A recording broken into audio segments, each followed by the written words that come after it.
So I'm not sure that being quote unquote supplemental precludes you from doing anything in the core or vice versa.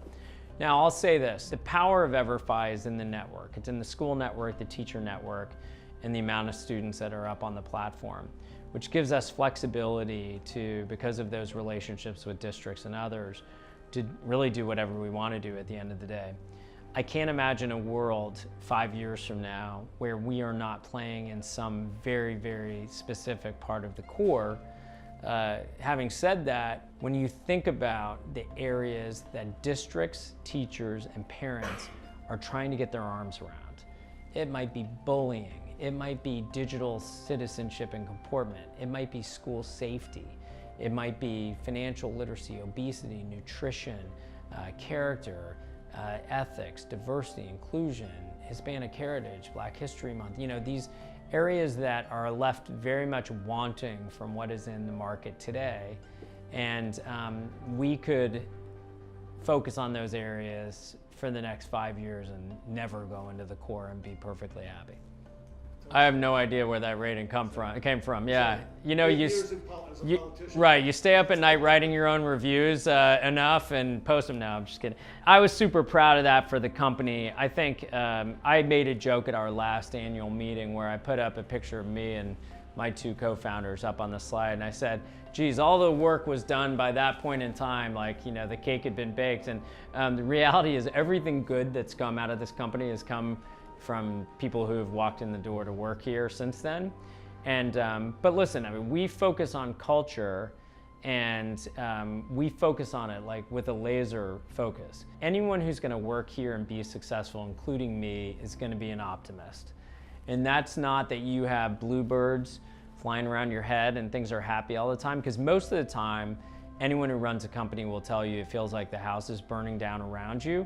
An optimist is someone who, at the end of the day, believes that in the art of the possible, that something can happen, that you can punch above your weight class, outpunch your coverage, pick your sports metaphor.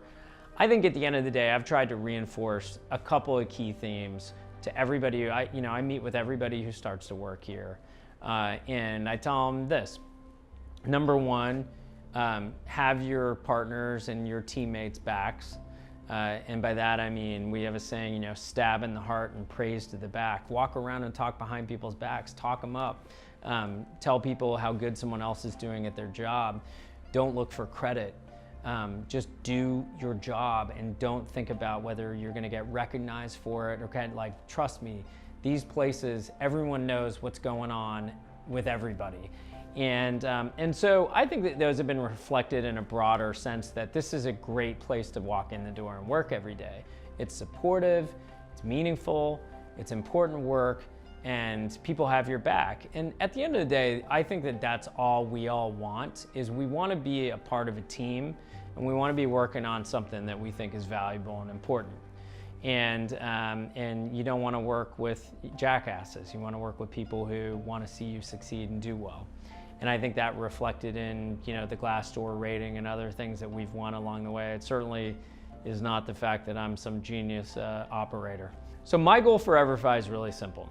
I want it to be a very large, standalone, awesome software company that has chosen 15 or so areas that it wants to attack that are important to the country, and is doing that really, really well and profitably.